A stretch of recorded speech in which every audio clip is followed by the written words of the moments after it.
देखो, आज हम पढ़ेंगे extraction of highly reactive metals. Highly reactive metals का अर्थ आता है अपना पोटेशियम, सोडियम, कैल्शियम, मैग्नीशियम और एल्यूमिनियम। इनके बारे में पढ़ना है तो स्टेप्स देखेंगे क्या क्या होगा। देखो, पहली बात तो ये है, हम जब लेस रिएक्टिव या फिर हम देख रहे थे मिडल रिएक्टिव, तो उनमें क्या था, उनमें रोस्टिंग, कैल्सिनेशन वो प्रोसेस हो रही थी। रीजन क्या था, उनमें ऑक्साइड या सल्फाइड की इम्प्योरिटी थी। लेकिन यहाँ पे क्या होता है, यहाँ पे बनती है क्लोराइड की इम्प्योरिटी, और क्लोराइड की इम्प्योरिटी इतनी ज्यादा स्टेबल होती है कि इनको नॉर्मल रिड्यूसिंग एजेंट से हम निकाल नहीं सकते। इसलिए क्या किया जाता है, यहाँ पे जो रिडक्शन होता है वो होता है इलेक्ट्रोलाइसिस मेथड का। वर्ड इलेक्ट्रो मीन्स इलेक्ट्रॉन और लाइसिस मीन्स ब्रेकडाउन, यानी इलेक्ट्रॉन यानी इलेक्ट्रिसिटी की प्रेजेंस में हम क्या करेंगे, ब्रेकडाउन करेंगे और उस टाइम से उनका क्या होगा, रिडक्शन होगा। बात करें इसमें क्या क्या स्टेप्स आएंगे, वही कॉमन दो स्टेप, क्या होगा, क्रशिंग और ग्राइंडिंग। उसके बाद में कंसंट्रेशन, और कंसंट्रेशन के बाद में जो रिडक्शन करेंगे वो इलेक्ट्रोलाइटिक रिडक्शन करेंगे। इस इलेक्ट्रोलाइटिक रिडक्शन में क्या होगा, जो इम्प्योरिटी होगी वो होगी क्लोराइड और ऑक्साइड की, उनको हम रिमूव कर देंगे जिससे हमको प्योर मेटल मिल जाएगा। इसके बाद में बात करते हैं इलेक्ट्रोलाइसिस के बारे में। देखो, नाम से पता चल रहा है इलेक्ट्रोलाइसिस, इलेक्ट्रो मीन्स इलेक्ट्रिसिटी और लाइसिस मीन्स ब्रेकडाउन। मतलब ये एक ऐसी प्रोसेस है जिसके अंदर जो और सॉल्ट मिलेगा हमको, उस और सॉल्ट को हम इलेक्ट्रिसिटी के प्रेजेंस में ब्रेक करेंगे। देखो ये लिखा है, it is a process in which और सॉल्ट या metal salt is breaked in presence of electricity. मतलब इलेक्ट्रिसिटी की प्रेजेंस में हम क्या कर रहे हैं, इसको ब्रेक कर रहे हैं। समझ आया? ओके, एग्जाम्पल की बात करते हैं। पहली बात हमें ध्यान रखना, यहाँ पे जो मेटल का सॉल्ट रहेगा ना, ये मेल्ट या फ्यूज फॉर्म होगा, मेल्ट या फ्यूज फॉर्म में होगा। इसको पहले हम पिघला देंगे या फ्यूज, मतलब मेल्ट या फ्यूज फॉर्म होगा। देखते हैं प्रोसेस क्या होगी। पहली बात तो इसमें हम क्या करेंगे, इलेक्ट्रोड्स का यूज करेंगे, और उसके बाद में यहाँ जो सॉल्यूशन लिया जाता है इसको हम बोलते हैं इलेक्ट्रोलाइट। ये सॉल्ट होता है, या तो हमने देखा था एसिड बेस वाले चैप्टर में, इलेक्ट्रोलाइट्स जो सॉल्ट्स होते हैं उनको इलेक्ट्रोलाइट्स बोलते हैं। इसके अलावा हमने जो लाइफ प्रोसेस में किडनी फंक्शन देखा कि इलेक्ट्रोलाइट्स का एब्जॉर्प्शन हो रहा है या सिक्रेशन हो रहा है, तो इलेक्ट्रोलाइट्स मतलब कुछ नहीं, सॉल्ट्स ही है। तो इसमें इलेक्ट्रोलाइट्स रहते हैं या सॉल्ट रहते हैं। अगर एग्जाम ऐसा आ जाए कि भाई इलेक्ट्रोलाइट्स दे रहे हैं, बात सेम ही है, सॉल्ट हो या इलेक्ट्रोलाइट्स हो, बात सेम ही रहेगी। देखो एग्जाम्पल की बात करते हैं, NaCl। क्या किया हमने, NaCl को पिघलाया या फ्यूज किया, और उसके बाद में इसका लिक्विड ले लिया। उस लिक्विड में हमने क्या किया, इलेक्ट्रोड्स को डिप कर दिया और उसको कनेक्ट कर दिया बैटरी से। अब देखो, यहाँ बैटरी का प्लस टर्मिनल होगा, यहाँ माइनस, और हम करंट इलेक्ट्रिसिटी में देख चुके हैं कि जो बैटरी का प्लस टर्मिनल होगा वो इलेक्ट्रॉन को खींचता है, और इलेक्ट्रॉन को खींचेगा तो क्या होगा, यहाँ से इस पार्ट से इलेक्ट्रॉन निकलेंगे। अब देखो, जब इस पार्ट से इलेक्ट्रॉन निकलेंगे या इस इलेक्ट्रोड से इलेक्ट्रॉन निकलेंगे तो क्या होगा, इस पर पॉजिटिव चार्ज आएगा, और जब पॉजिटिव चार्ज आएगा तो उसको हम बोल देंगे एनोड। भाई इधर बात करते हैं, देखो इलेक्ट्रॉन है, नेगेटिव टर्मिनल है, ये क्या करेगा, इलेक्ट्रॉन को धकेलेगा, इलेक्ट्रॉन को इधर फ्लो करवाएगा, तो इस पर क्या आएगा, नेगेटिव चार्ज, और इसको हम क्या बोल देंगे, कैथोड। अब देखो, इस पर पॉजिटिव चार्ज आ चुका है, इसके ऊपर नेगेटिव चार्ज आ चुका है, और इसके बाद में ये जो मोल्टेन NaCl था ये सोडियम प्लस और Cl माइनस में टूट चुका है। अब देखो, ये प्लस है, सॉरी ये माइनस है, ये प्लस है, अट्रैक्शन होगा तो क्या होगा, ये सोडियम यहाँ के जमा हो जाएगा। ये क्लोरीन है माइनस, और ये एनोड है प्लस, तो यहाँ पे क्लोरीन आके जमा हो जाएगा। क्या होगा, यहाँ पे जो सोडियम होगा वो सोडियम इलेक्ट्रॉन को, इन इलेक्ट्रॉन को एक्सेप्ट करेगा और सोडियम मेटल में कन्वर्ट हो जाएगा, जिससे क्या होगा, इसकी साइज जो होगी वो बढ़ जाएगी, मतलब ये थिक हो जाएगी, साइज क्या, इसकी थिकनेस बढ़ जाएगी, ये बहुत ज्यादा थिक हो जाएगी। थिक क्यों होगी, क्योंकि सोडियम मेटल आकर इस पर जमा हो रहा है। वहीं इस एनोड की बात करें तो यहाँ से इलेक्ट्रॉन निकल रहे हैं। अब क्योंकि यहाँ से इलेक्ट्रॉन निकल रहे हैं तो ये क्या हो जाएगी, ये पतली हो जाएगी। इसी प्रोसेस को हम यहाँ समझते। देखो कैथोड पर क्या हुआ, कैथोड पर रिडक्शन हुआ। याद है हमने देखा था एसिड केमिकल रिएक्शंस वाले चैप्टर में कि गेन ऑफ इलेक्ट्रॉन हो तो रिडक्शन, और लॉस ऑफ इलेक्ट्रॉन हो तो ऑक्सीडेशन। तो कैथोड पर क्या हो रहा है, देखो कैथोड पर इलेक्ट्रॉन गेन हो रहे हैं। अब क्योंकि यहाँ पे इलेक्ट्रॉन गेन हो रहे हैं तो हम क्या बोल देंगे, यहाँ पे रिडक्शन हो रहा है। अब इन्हीं इलेक्ट्रॉन को ये इसमें जो सोडियम आयन है ये एक्सेप्ट कर लेगा और सोडियम सॉलिड बना देगा, और ये होगा हमको ऑप्टेन का होगा, ऑप्टेन होगा ये हमको कैथोड पर, ऑप्टेन होगा ये हमको कैथोड पर, जिससे क्या होगा, कैथोड की थिकनेस बढ़ जाएगी। वहीं बात करें एनोड की, तो एनोड पे क्या होगा, ऑक्सीडेशन होगा।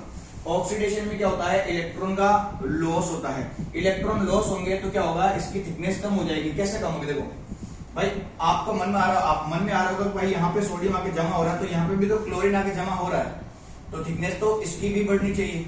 लेकिन आप देखो क्लोरीन गैस होती है और सोडियम सॉलिड होता है, तो ये गैस फॉर्म में क्या होगा, यहाँ से बाहर निकल जाएगी। इस वजह से क्या होगा, इसकी थिकनेस कम होगी। देखो क्लोरीन आयन है, दो क्लोरीन आयन ने दो इलेक्ट्रॉन एक्सेप्ट किए और क्लोरीन गैस बना दी, सॉरी दो क्लोरीन इन्होंने क्या किया, क्लोरीन गैस बनाई और दो इलेक्ट्रॉन को डोनेट कर दिया। क्लियर है यहाँ पे, ओके क्लियर हुआ, ओके। इसके बाद बात करते हैं कॉपर की। कॉपर में क्या होगा, कॉपर के अंदर हम जो ये एनोड और कैथोड ले रहे हैं ना, ये कॉपर की ही होगी। फर्क क्या रहेगा कि भाई जो एनोड रहेगी वो इम्प्योर कॉपर की रहेगी, मतलब जो इम्प्योरिटी वाला कॉपर रहेगा ना उसकी बनी रहेगी एनोड, जबकि कैथोड जो होगी वो प्योर कॉपर की बनी रहेगी। कैथोड क्या होगी, प्योर कॉपर की बनी हुई रहेगी। अब देखो एनोड क्या होगी, इसमें आप मोटी लेंगे, इसमें ये कैथोड पतला लेंगे। रीजन क्या है, क्योंकि यहां से यहाँ एनोड देखो, एनोड पतली होती जाएगी, तो ये भी पतली होती जाएगी, ये मोटी होती जाएगी। इसीलिए हमने ये कैथोड को पतला लिया, एनोड को मोटा लिया। वापस बता रहा हूं, एनोड क्या होगा, ये थिक होगा और इम्प्योर कॉपर का बना रहेगा। कैथोड जो होगा वो थिन होगा और प्योर कॉपर का बना रहेगा। इसके अंदर ध्यान रखना, हम जो सोल्ट लेते हैं वो कॉपर सल्फेट का होता है, कॉपर सल्फेट का सोल्ट होता है या सॉल्यूशन होता है। ये कॉपर सल्फेट के ऊपर टूट जाएगा Cu+2 प्लस SO4 -2 में, कॉपर आयन और सल्फेट आयन में टूट जाएगा। अब देखो क्या बोल रहे हैं, एनोड क्या करता है, गेन ऑफ इलेक्ट्रॉन करता है। ये गेन ऑफ इलेक्ट्रॉन कैसे होते हैं कि इसके अंदर कॉपर होता है ना, वो कॉपर टूटता है कॉपर +2 में और 2 इलेक्ट्रॉन, ये 2 इलेक्ट्रॉन यहाँ से इस पॉजिटिव टर्मिनल की वजह से अट्रैक्ट हो जाएंगे और इसकी तरफ आ जाएंगे। वहीं ये नेगेटिव टर्मिनल तो इलेक्ट्रॉन इसके अंदर जाएंगे। अब देखो ये कॉपर जो है +2 में कन्वर्ट होगा, ये इससे निकल जाएगा, इससे रिलीज हो जाएगा और यहां से आ जाएगा ये सॉल्यूशन के अंदर। अब देखो अगर ये सॉल्यूशन में आएगा तो ये +2 है, मतलब पॉजिटिव चार्ज इसके ऊपर, कैथोड के ऊपर क्या होता है, नेगेटिव चार्ज, तो इसकी वजह से ये इसकी तरफ अट्रैक्ट हो जाएगा और अट्रैक्ट होने की वजह से क्या होगा, इस पर डिपोजिशन होने लगेगा कॉपर का। ये पहली बात तो हमने प्योर कॉपर की ली थी, और इसके ऊपर और भी वापस क्या हो रहा है, कॉपर का डिपोजिशन होता जा रहा है, जिससे क्या हो जाएगा, ये जो कैथोड होगी ये और मोटी होती जाएगी। वहीं ये एनोड रहेगी, एनोड क्या होगी, ये पतली होती जाएगी। ये देखो पहले ये इतनी थी, अब ये इतनी रह गई, मतलब एनोड हमारी पतली होती जाएगी, कैथोड हमारी मोटी होती जाएगी। यही नहीं, इस सॉल्यूशन के अंदर Cu+2 इसका भी एब्जॉर्प्शन हो सकता है। आपको अगर डाउट आ जाए कि भाई इसका क्या हुआ, ये भी एब्जॉर्ब हो जाएगा, तो जाहिर सी बात भाई Cu+2 है तो ये कैथोड जो कि नेगेटिव चार्ज उसकी तरफ अट्रैक्ट हो गया होगा और क्या होगा, उससे इसके ऊपर कॉपर का डिपोजिशन हो जाएगा। तो आप देख पा रहे हो यहाँ पे क्या होगा, हमको प्योर कॉपर मिल रही है। अब किसी कॉपर को हम निकाल देंगे और हम अपने काम में जो भी है उसमें यूज कर लेंगे। इतना समझना, ओके। देखो इसी बात को यहाँ लिखा मैंने, कैथोड पर क्या होता है, रिडक्शन होगा, गेन ऑफ इलेक्ट्रॉन। क्या होगा, कॉपर +2 है, ये 2 इलेक्ट्रॉन को एक्सेप्ट करेगा और बन जाएगा कॉपर सॉलिड। और ये क्या होगा, ये कॉपर पर ये क्या कैथोड पर जाकर डिपॉजिट हो जाएगा, जिससे जो कैथोड होगी वो थिकर बन जाएगी, मोटी हो जाएगी। वहीं एनोड की बात करें तो एनोड पर ऑक्सीडेशन होगा, लॉस ऑफ इलेक्ट्रॉन। अब देखो कॉपर जो है कॉपर +2 में कन्वर्ट हुआ और 2 इलेक्ट्रॉन। अब ये कॉपर +2 जो था, यहाँ से देखो, यहाँ से ये सॉल्यूशन के अंदर आ रहा है, मतलब यहाँ से कॉपर निकल रहा है और कॉपर निकलेगा तो क्या होगा, ये पतली हो जाएगी। देखो कॉपर जो है कॉपर +2 में कन्वर्ट होगा और 2 इलेक्ट्रॉन लूज कर देगा। इसकी वजह से क्या होगा, एनोड जो होगी वो पतली हो जाएगी, एनोड क्या होगी, पतली हो जाएगी। अब देखो यहाँ पे कुछ इंप्योरिटी रहेगी सॉल्यूशन के अंदर, सॉल्यूशन के अंदर कुछ इंप्योरिटी रहेगी। उन इंप्योरिटी का आगे क्या होगा, कुछ नहीं, जैसे मान लो कुछ होगी सोल्यूबल इम्प्योरिटी, कुछ होगी इनसोल्यूबल इम्प्योरिटी, वैसे इनसे हमको कोई मतलब नहीं है। देखो जो आयरन की होगी ना, आयरन की इम्प्योरिटी होगी वो क्या होगी, सोल्यूबल होगी, और ये इसी के अंदर Fe से Fe+ में कन्वर्ट हो जाएगी और सॉल्यूशन के अंदर ही रहेगी। हम ये निकाल देंगे, हमको इस सॉल्यूशन से भी कोई मतलब नहीं है। वहीं कुछ इनसोल्यूबल इम्प्योरिटी होगी, जैसे अपनी गोल्ड की और सिल्वर की, ये क्या होगी, ये नीचे वाले पार्ट में यहाँ पे डिपॉजिट हो जाएगी, तो ये भी इम्प्योरिटी निकल गई। इस तरह से हमने लेस रिएक्टिव, मिडल रिएक्टिव और मोर रिएक्टिव तीनों के तीनों टाइप के जो और होते हैं उनको हमने प्योर करने का तरीका सीख लिया। ध्यान रखना ये रिडक्शन इलेक्ट्रोलाइटिक होगा, क्यों, क्योंकि इनके अंदर जो सोल्ट होते हैं ये क्या होते हैं, क्लोराइड होते हैं। इम्प्योरिटी होती है क्लोराइड होती है, वो बहुत ज्यादा स्टेबल होती है, तो नॉर्मल रिड्यूसिंग एजेंट से क्या होगा, वो रिड्यूस नहीं हो पाएगी, इसलिए हमने इलेक्ट्रिसिटी का यूज किया।